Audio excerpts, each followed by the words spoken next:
boys and girls, we're back for part 2 of chapter 1 from Kensuke's Kingdom. Hope you enjoy it. We're just going to read from here. She steadied herself for a moment or two before she went on, her eyes filled with fierce tears. I'm not moving, Michael. I was born here, and I'm not going. No matter what he says, I'm not leaving. I was there when the phone call came a week or so later. I knew it was my father.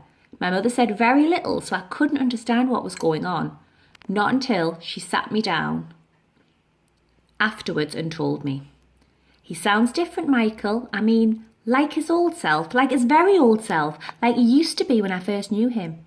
He's found us a place. Just pack your stuff and come, he says. Fareham, somewhere near Southampton, right on the sea, he says. There's something very different about him, I'm telling you. My father did indeed seem a changed man.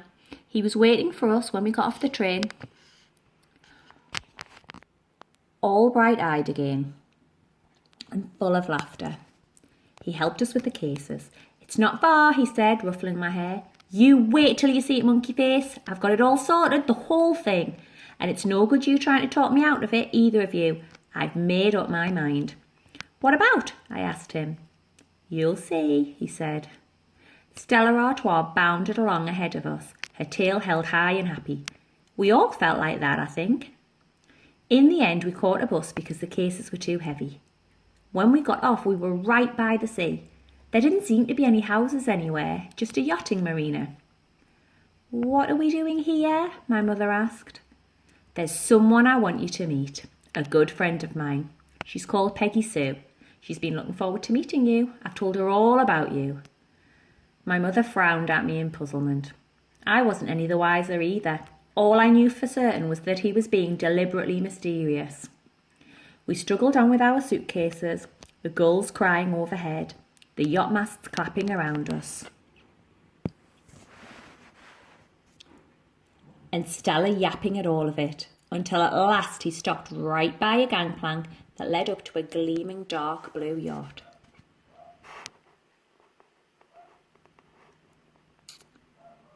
He put the cases down and turned to face us. He was grinning from ear to ear. Here she is, he said. Let me introduce you. This is the Peggy Sue, our new home. Well, considering everything, my mother took it pretty well. She didn't shout at him, she just went very quiet, and she stayed quiet all through his explanation down in the galley over a cup of tea. It wasn't a spur of the moment thing, you know. I've been thinking about it a long time. All those years working in the factory. All right, maybe I was just dreaming about it in those days.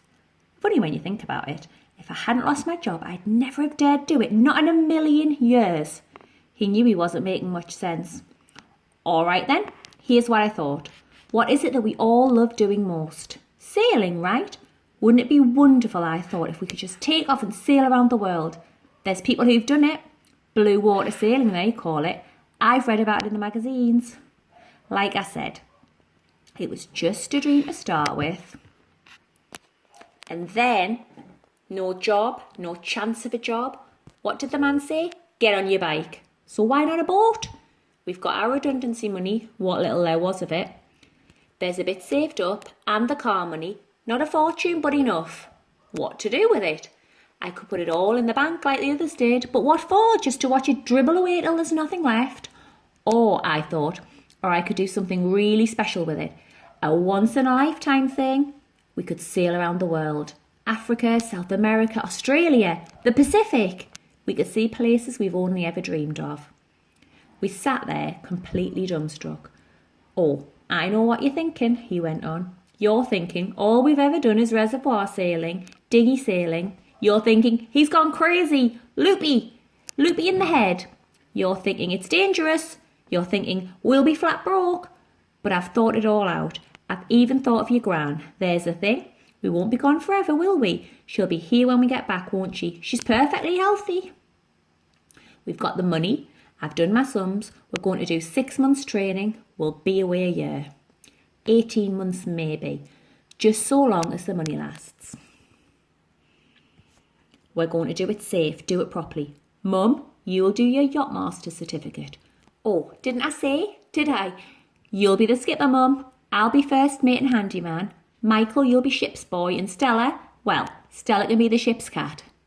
He was full of it, breathless with excitement. We'll train ourselves up, do a few trips across the channel to France, maybe over to Ireland. We'll get to know this boat like she's one of us.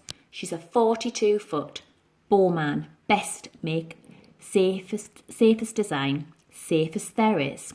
I've done my homework. 6 months' time we'll be off round the world. It'll be the adventure of a lifetime, our one chance. We'll never get another. What do you think then? Excellent, I breathed. And that was exactly what I thought. And I'll be skipper, you say? My mother asked. Aye, aye, Captain. My father laughed and gave her a mock salute. What about Michael's school? She went on. I've thought of that too. I asked in the local school down there. It's all arranged. We'll take all the books he'll need. I'll teach him. You will teach him. He'll teach himself. I'll tell you something for nothing. He'll learn more in a couple of years at sea than he ever would in that monkey school of his. Promise. She took a sip of tea and then nodded slowly. All right, she said, and I saw she was smiling. Why not? Go ahead then, buy her. Buy the boat. I already have, said my father. Of course it was madness. They knew it, even I knew it, but it simply didn't matter. Thinking back, it must have been a kind of inspiration driven by desperation. Everyone warned us against it. Gran came visiting and stayed on board. It was all quite ridiculous, she said. Reckless, irresponsible. She was full of doom and gloom. Icebergs, hurricanes, pirates, whales, supertankers, freak waves. She heaped up upon horror, thinking to frighten me and so frighten off my mother and father. She succeeded in terrifying me all right, but I never showed it.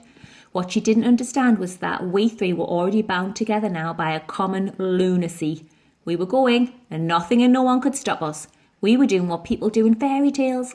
We were going off to seek adventure. To begin with, it all happened much as my father had planned it, except the training took a lot longer. We soon learned that handling a 42-foot yacht was not just dinghy sailing in a bigger boat. We were tutored by a whiskered old mariner from the yacht club, Bill Parker. Barnacle Bill, we called him. But not to his face, of course. He'd been twice round Cape Horn and done 2 single-handed Atlantic crossings, and he'd been across the channel more times than you've had hot dinners, my lad. To tell the truth, none of us liked him much. He was a hard taskmaster. He treated me and Stella Artois with equal disdain. To him, all animals and children were just a nuisance, and on board a ship, nothing but a liability. So I kept out of his way as much as I could, and so did Stella Artois. To be fair to him, Barnacle Bill did know his business. By the time he'd finished with us, and my mother was given her certificate, we felt we could sail the Peggy Sue anywhere. He'd inculcated us in a healthy respect for the sea, but at the same time we were confident we could handle just about anything the sea could hurl at us. Mind you, there were times I was scared, rigid. And we'll leave it there. We're just about to start, ready to start next time at the top of page 14. Thanks for listening, Year 6.